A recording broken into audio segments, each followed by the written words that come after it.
And it's now time for the newsroom. Now, the media landscape is almost shifting more than quickly than consumers can keep up. But certain trends have emerged that will certainly carry the media industry into the future.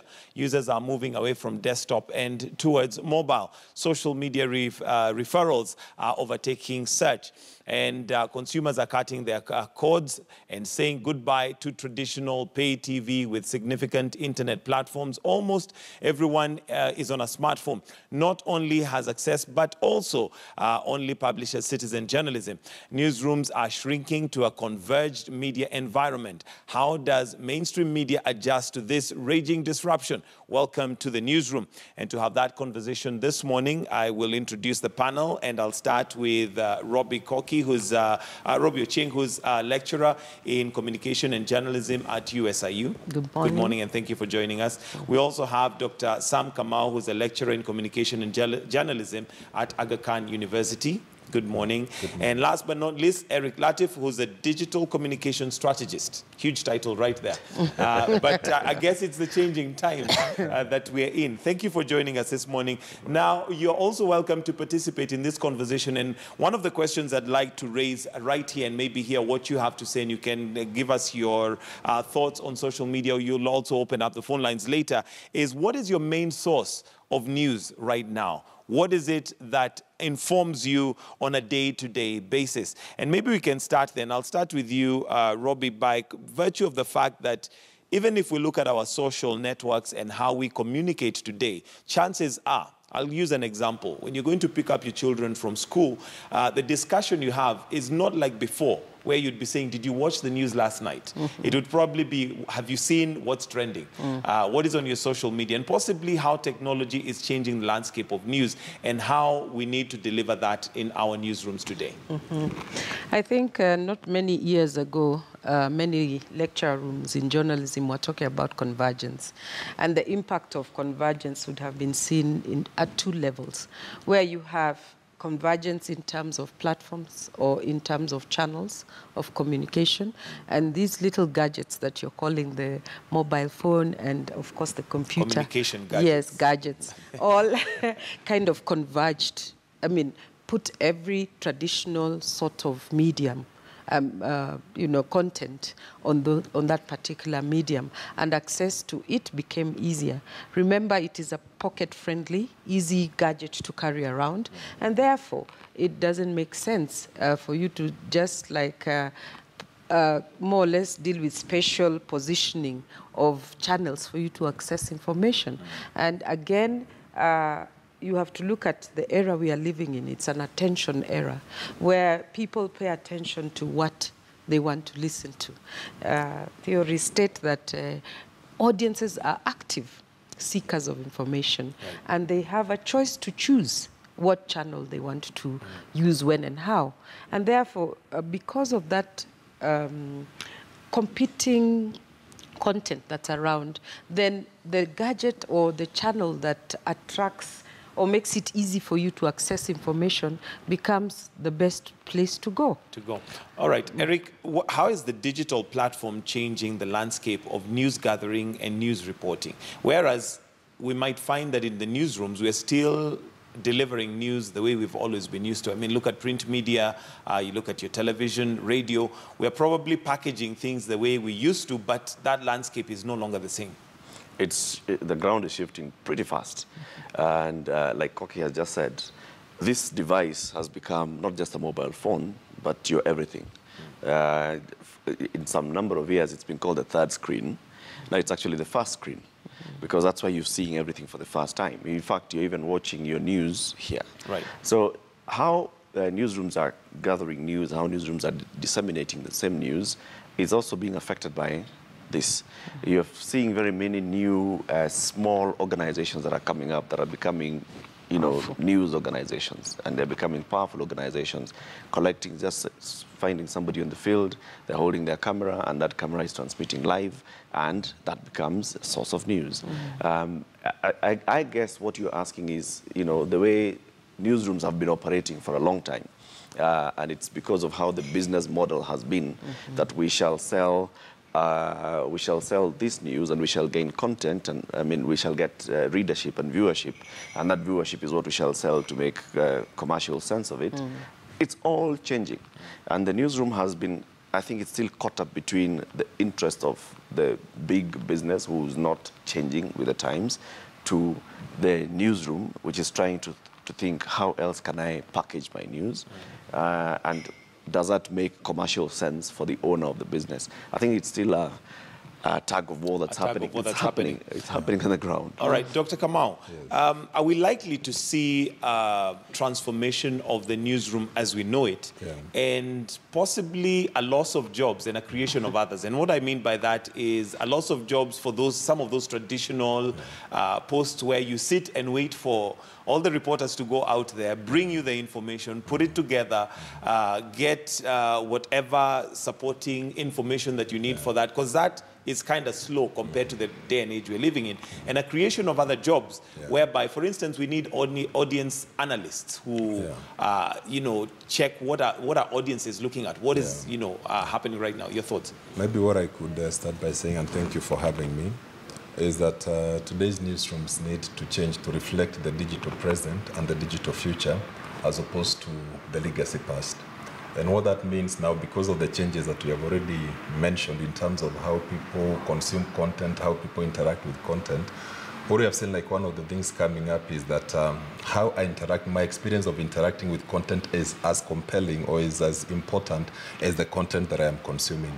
And therefore, maybe to contextualize is that there's an issue of what kind of content that people are looking for, because content is freely available out there. There are many competing sources of content.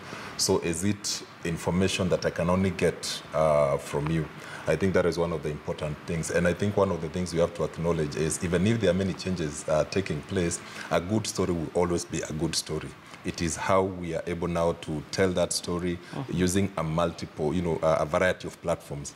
The second thing is how we distribute content. So the first one is content. The second one is how content is distributed. Traditionally, we know the platforms we have always used, the newspaper, the TV, and radio. But now there are many more ways of distributing that content so that it reaches a greater number of people. Social media is one of those, social media platforms create some of those other opportunities. And that is why you see even traditional legacy media organizations and platforms are now embracing these digital platforms. The third thing, which is important, is now building audiences.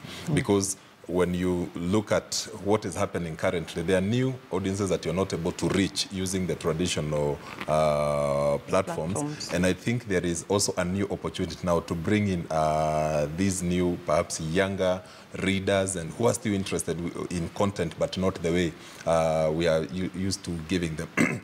The last thing is that media is still a business, so there still has to be a way of monetizing this content, the distribution process, and the audiences to make sure that it remains a viable platform. That means then there are new skills that will be required of journalists in the current age, but beyond that is people who are now able to make that experience of consuming this content interesting. What does that mean? Going forward, I think more highly skilled people.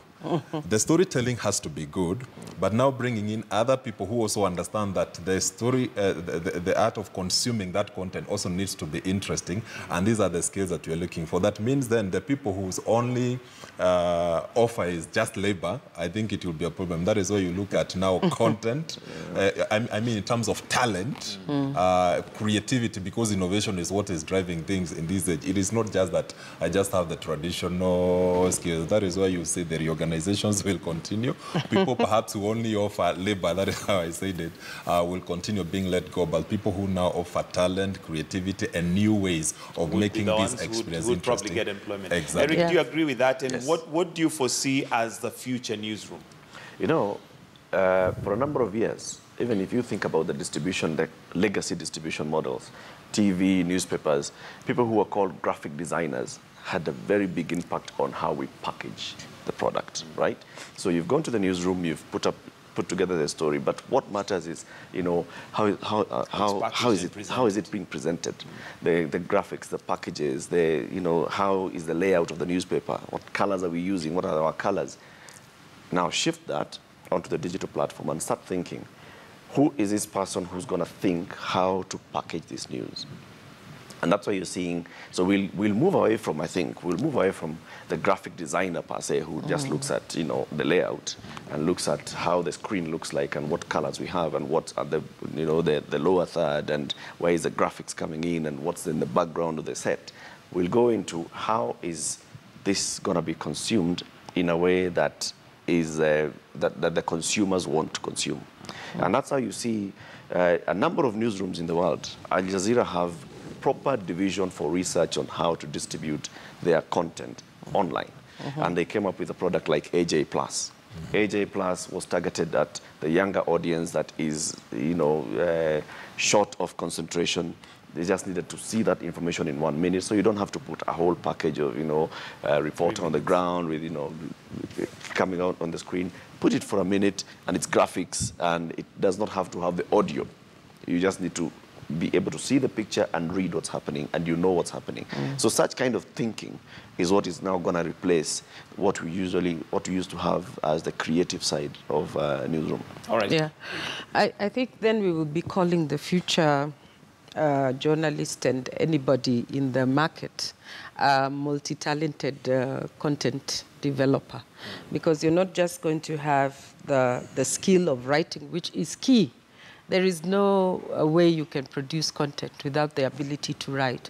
But I think the important thing is to know that even after you've written, you have to look at your audience and how much would what you've written interest them, and that's where the audience analyst comes in. It also comes into play, what also comes into play is, okay, so we have this variety of audiences who might never be interested in politics, in the everyday religious, social issues that we talk about.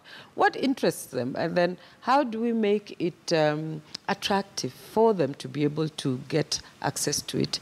How do we kind of put that content in their face all the time? How does this information sneak its way onto their screen so that they tap and view it? How important is webometrics, for example? How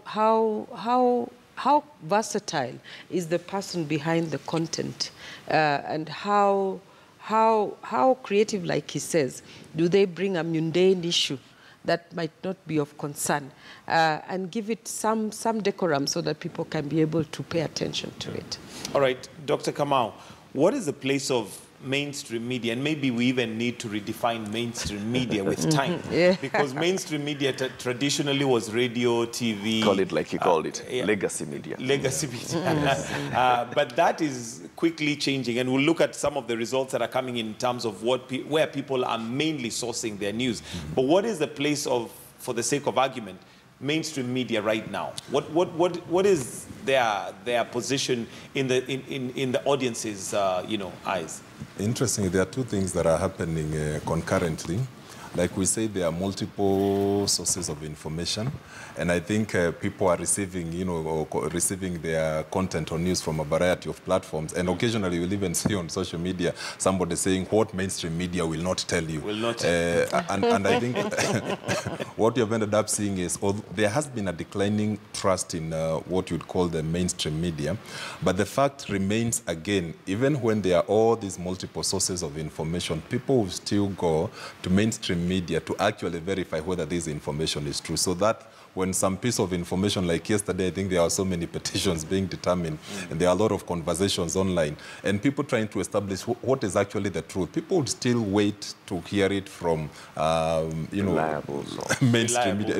Yes, reliable sources. Because again, the other thing that has happened is that in the current era, which you would call information distortion, where there is so many misinformation and fake news and all those things that are going around, there is still the sense in which now mainstream media still remains a verification hub for most people. But the other thing is that beyond just, breaking news and to know what's happening, in terms of trying to contextualize and to understand what this information means for us, I think, again, legacy media still remains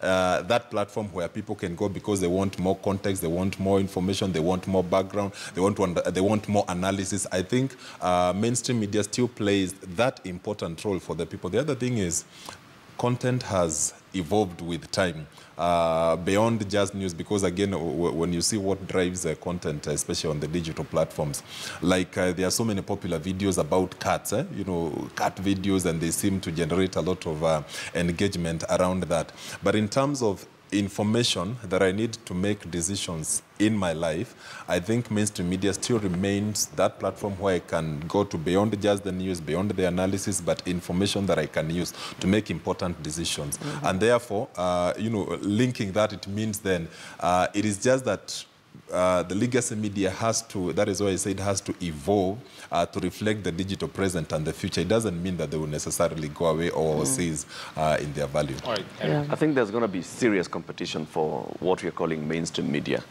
And the battle will be for the mainstream media to justify its position as mainstream, as the reliable source. Because you'll see the emergence of, you know, a number of other platforms.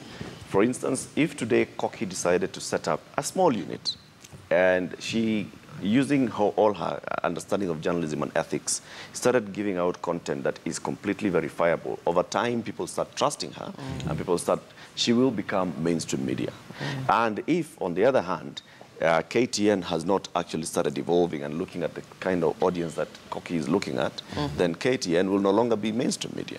She will be mainstream media, and you will become, you know, the other media that we used to have a long time ago. Just remain in that position of legacy media. So the battle is for current mainstream to shift to the time and to maintain its position as the reliable, as the most trustworthy and reliable source of news. All right, and that brings in the other aspect of now journalists and media houses, in the regards that we are now sourcing our information a lot from social media and maybe going to legacy media to verify if that is correct. But where is the position of the journalist and their own personal Twitter handle, for example, or their own social media platforms, vis-a-vis what they post and how credible it is? And again, of course, like in Kenya, if I use Kenya as an example, the question of which side they lean, especially politically speaking.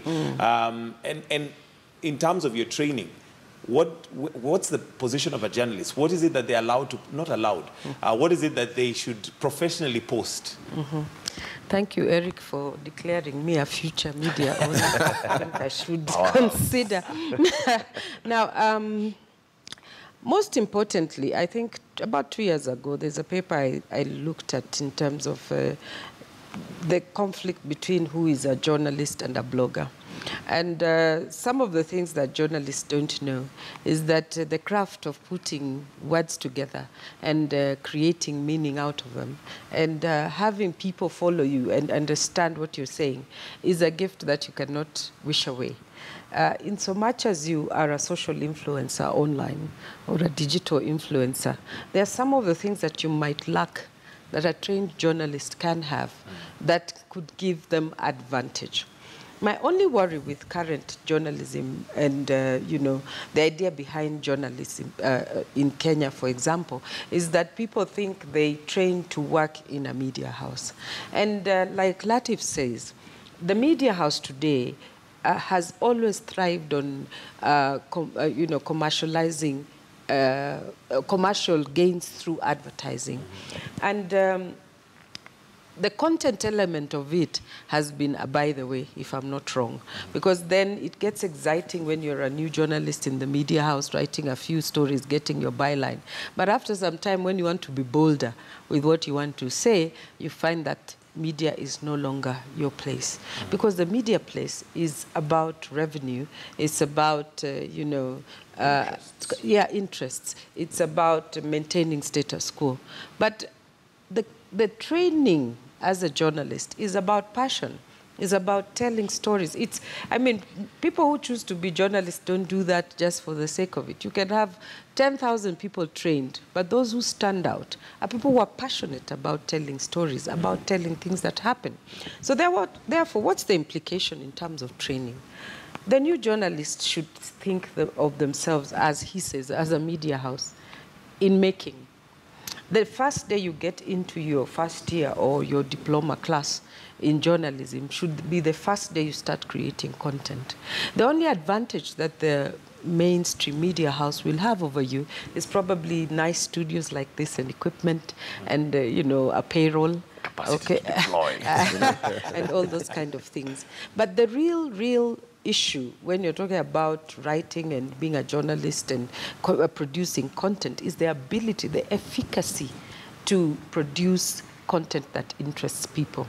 So that's why it becomes so easy today. If Eric or Kamau or I decide that on Facebook, this is what we're going to put and we're going to have consistent followership and we're going to boost our pages and we're going to make sure that we share it out and we're going to have like 10,000 followers and write something continuously, pay attention to ourselves as content developers. That changed the game in journalism, and media houses in the process may lose out on that. Yet they have the advantage because you have all the infrastructure. It just means reorganizing the within to meet the audience needs, to market the content, to make sure you have variety of content that is of interest to the three of us. We probably are not interested in the same thing.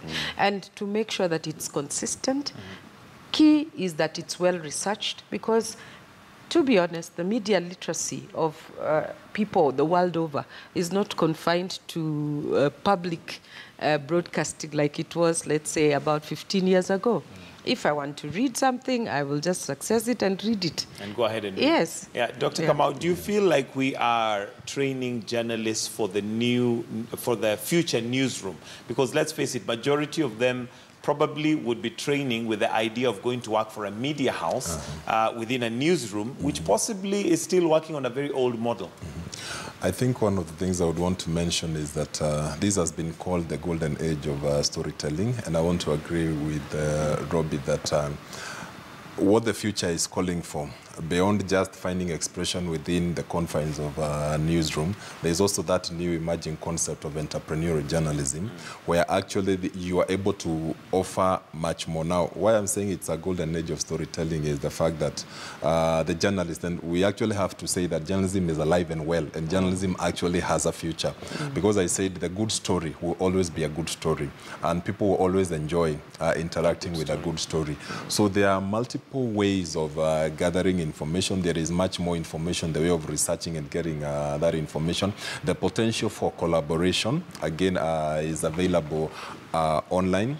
Again, ways of disseminating that information. There was a time I was interacting with a number of journalists trying to find out how they're using the online platforms in their work. And some of them said actually they use the social media platforms to build, followership and audiences, so that they're also able to share more content, perhaps even some stories that they are not able to get published, but they're able to use their platforms to disseminate that kind of information. And therefore, I think part of the training, I know some institutions have now started, to realize that we actually have to equip these journalists with more skills beyond what we have been giving them. Although, again, part of it is more of the initiative of the individual. Yes, schools like in our place where we're offering a program in digital journalism, we are actually able to equip and or train these students with these specific skills to make them better and perform in the current environment. But there's something else I wanted to link in again from the media, because I think I said journalists and journalism is alive and well.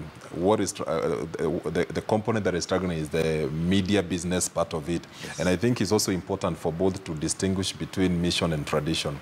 Journalistic excellence will still be the thing that drives media organizations forward. If you are a news organization, journalistic excellence is important in terms of the quality of content, the quality of information that we're putting out there, is the different ways of telling that.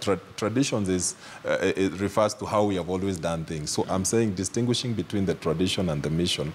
Mission is we are doing these things because they're important and we understand our mission to deliver journalistic excellence. Tradition is those things that we have always done that may not necessarily be important, and that is where we need to evolve. So looking at it for education institutions, they also have to realize and also now start also creating courses also for media leaders, so that could also equip them with the necessary skills. Because the one question that we have been asking for the last decade, and we still haven't found answers. Is when you talk about new revenue streams, the future of the business of journalism is a question we've been asking. We're experimenting, but we still haven't found the answer. And I think the next couple of years, we are still surviving the changes because the media industry is being disrupted at a faster rate than any other industry. So those questions will still remain, and I think also academic institutions must also provide the research to help us solve this one question. All right, Eric, and one of the things that obviously this then would force us to do is to rethink the business model of media houses, because traditionally, like we had said earlier, it is more of the advertiser asking how many people are viewing, and is it male, female, age groups, then based on that they give advertising, but that may have to change the business models. What business models should we be looking at? Because if we rely on those, then revenue is likely to shift. And let's face it, even on social media, there's a lot of revenue going there now on advertising and all that with social media platforms. Advertisers are not loyal. They are loyal to their business, their bottom line. And that's why, in fact, as you're talking about business models changing, revenue models have also changed. And media houses have taken a big hit. And they may not admit it, but they've taken a big hit. Advertisers have moved to where the audiences are. The audiences are online, and they've gone there. And because they're not going there to find the same platform, the same partner that they had on legacy media, they are giving money to other people who were not their partners before. So the revenue models and the business models will have to change to see how do I actually, what have I been selling as a media house? I have been selling an audience, because I was the platform that had an audience. Now, Mark Zuckerberg has the audience. And if I'm going to run on Mark Zuckerberg's platform, he is the owner of that audience, right? And what I am coming to do is I am coming to, as a creator of content, the person who just brings in the audience. So revenue models will have to, people, I think, I think some alluded to this, media managers will need to start thinking and being trained on what exactly are the opportunities that now abound on the digital platforms. How do I look at digital and see it as a platform for me to make money, not just as a platform for me to satisfy a small part of the audience that I think, well, some young people are not watching me here, so let them catch my content there. And there's we started by talking about the institutions coming up with such programs that start training such people. It's important. I know Aga Khan now has that master's degree in digital journalism. And that master's degree in digital journalism is mainly focusing on the journalists and telling them this is where the audiences are. I think there's also that very big gap that needs to be filled on other people, other players in the media getting the knowledge. For example, understanding analytics, understanding how to size up your audience. Traditionally, what you used to do is, yes, the newspaper looks at its circulation, says our circulation numbers are this, and this per region, per town, per whatever, and this is how we are doing. But you do not know exactly who's reading that paper, who bought the paper, how have they read all the pages, how did they just read the sports page. You don't have that intricate data unless you commission a survey that will take 3 months to come back and tell you in the last quarter, this is how your newspaper went, and you don't have the absolutes. Digital gives you absolutes. Absolutes. It tells you this particular video was watched by Michael Gitonga, and Michael Gitonga watched 30 seconds of it. Michael Gitonga was watching it on mobile was on Android or iOS. You know everything about this, how your content was consumed. We need to start training people to understand how that is actually impacting them so they can make immediate decisions. There's the other thing also of understanding analytics, and I think big data is going to be the one that, the big data guys are going to be the ones that replace some of these traditional roles that we've had in the legacy media. Big data people will sit down and start thinking. Remember Cambridge Analytica coming to Kenya, and the other company from Canada, and they were coming to make a lot of money here because what were they doing? They were not just looking at data. They were looking at data from the other psychological side of it. Who is this who's consuming? What do they like? If I form a a certain profile of Michael Gitonga, and I know Michael likes this kind of stories, Michael consumes media at this kind of hours, and so I'll know how to target Michael. All right. That kind of thinking is very important. It's And very if we start important. training people like that, that's now where the revenue models and the new business models will come in. That Okay. decision has to be the one that informs how you package your content, how you target your people, and how you shall make money. All right. You'll be stronger if you Dr. know. Sam, let me come to you, but just a quick reminder of that question. What is your main source of news today? I would just like to hear what your main source of news today is, whether it's the traditional media, as we have called it, or is it a social media platform? And I'll be reading some of your comments as we go on. Yes, Dr. Kamau. I wanted to mention something on revenue streams, which is important. I think there's one thing we got wrong from the beginning. Audiences in Kenya, let me talk about Kenya, but I think it's the same in Africa. They believe that online content is supposed to be free. In other words, like, yes, I can buy the newspaper, you know, physically, but if the content that is online is free. And I think because of that, we started offering that content for free pretty early. People now actually believe that we should get this content free. So the minute you want to introduce the paywalls or the subscription, they feel like, you know, you are being unfair, and therefore they want to look at the information or for the information in different ways. But I wanted to say something, and I think it's another mistake that I've made, trying to compete with the bloggers and the people who offer sensationalist, you know, content online, so that you are competing for the clicks. I think is one of those strategies we thought would work, but I think with the time we have understood that it is actually affecting the credibility of legacy media. When they decide to go, it's a battle for clicks, because now you are tempted to come up with the shallow, sensational content, and in the long run you discover, yes, you could be getting the clicks, but it's still not working, because these new platforms that are mostly technology driven, they understand how to deal with the audiences online.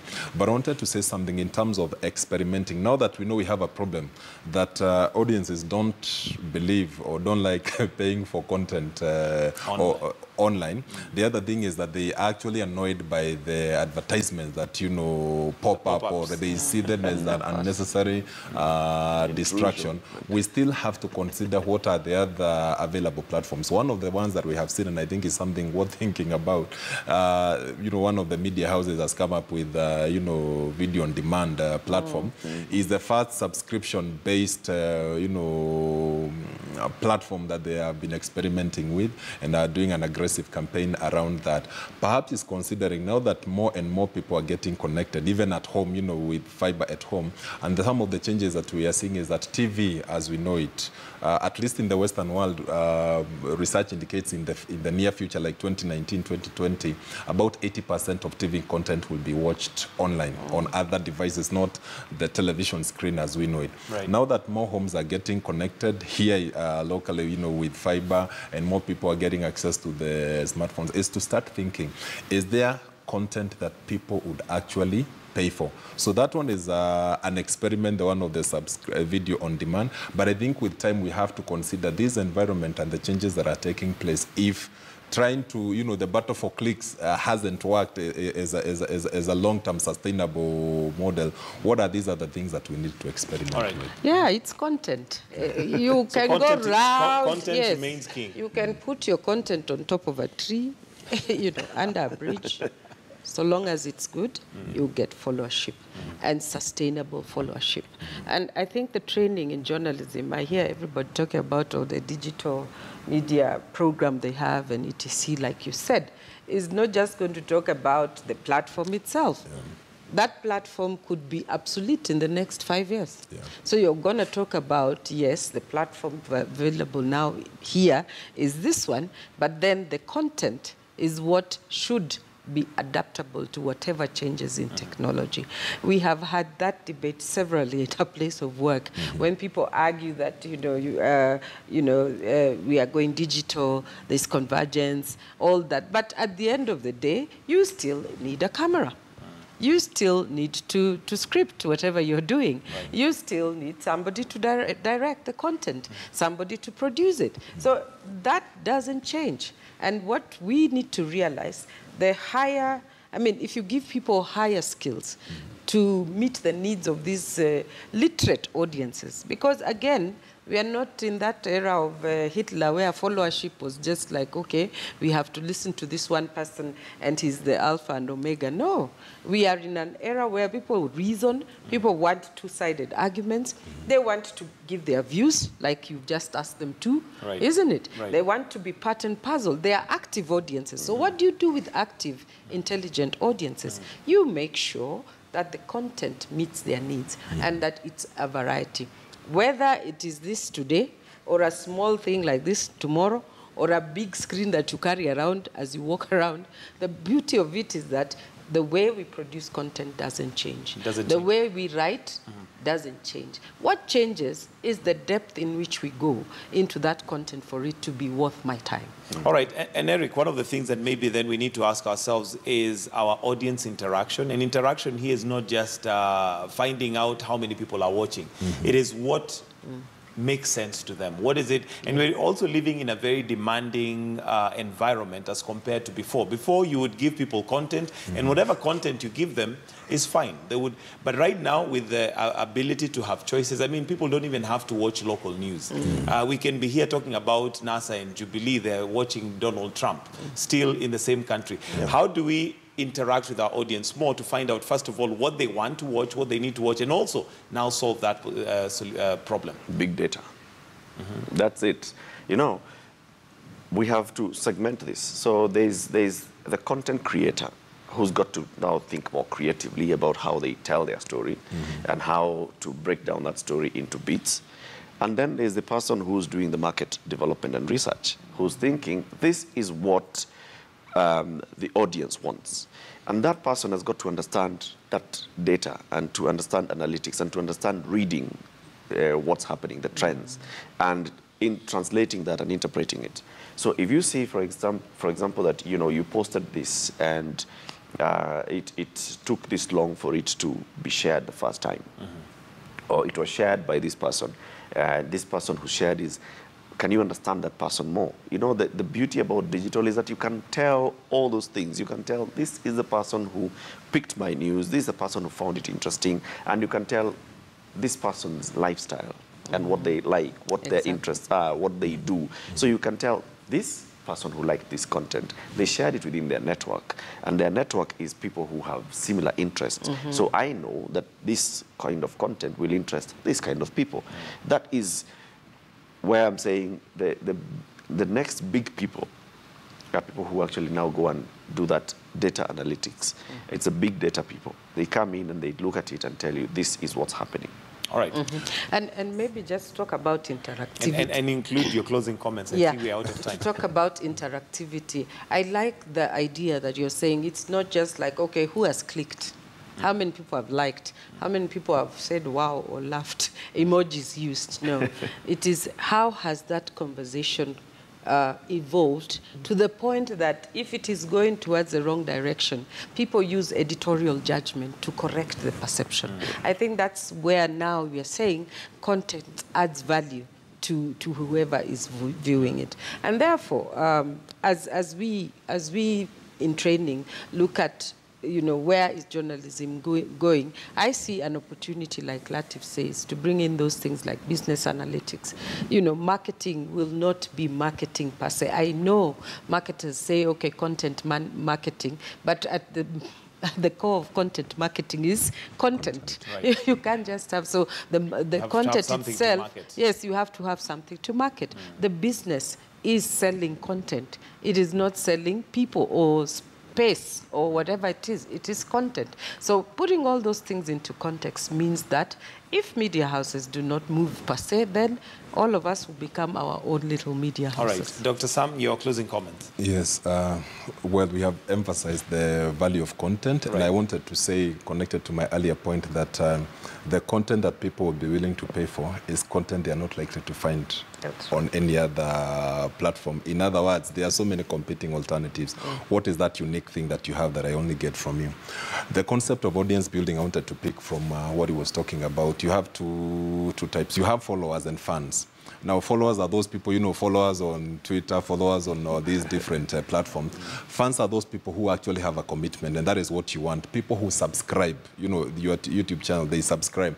People who actually follow, people who actually share your content. And I think this process now of audience building, we need to convert these followers into fans, people who believe in our content, people who will become ambassadors for our platform. They are willing to share. They are constantly engaging with your content, but telling other people about that content. It is now when, and like he said, they are usually not very loyal also. So you have to make sure that you're always innovative and giving them something that will keep them coming back. Eventually, once those ones are committed, they are the ones who will actually drive you forward. Having said that, I think the challenge is looking at all these 4 components that I spoke about. The content, the way it's distributed, the way we use that to build more followers and convert them into fans, but also now making sure at the end of it, the business part of it is that we can actually make money out of this content. All right, thank you very much, Dr. Sam Kamau. Sorry? I just wanted to throw in and say that our discussion has evolved around the digital urban audience. We must also not forget our context, because at times we are trapped into thinking in the Western model. There are also a number of people who do not have access to these digital platforms. Who like songs and we still have... Absolutely. Thank you very much, Dr. Sam Kamau, Robbie Koki, and Eric Lati for joining us in the newsroom today. And hopefully that does help us to map our way forward when it comes to how we package our news. And just to read some of your comments and on the question that we had asked, because again, there's no point of asking a question which we don't give an opportunity to to hear what they have said. We have Stephen Wamboa, who says, my main source of news is mainly social media, and they've quoted Twitter and KTN News. And the good thing is that most media houses now, if not all, at least also have social media platforms.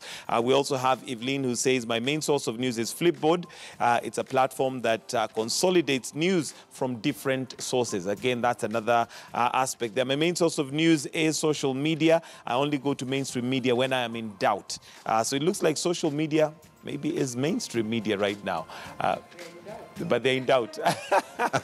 All right, so we'll have to wind up there because of time. But do stay with us right here on KTN News. We've got more stories making headlines coming up. Also today being Wednesday, we'll be looking at your health. For now, we take a break.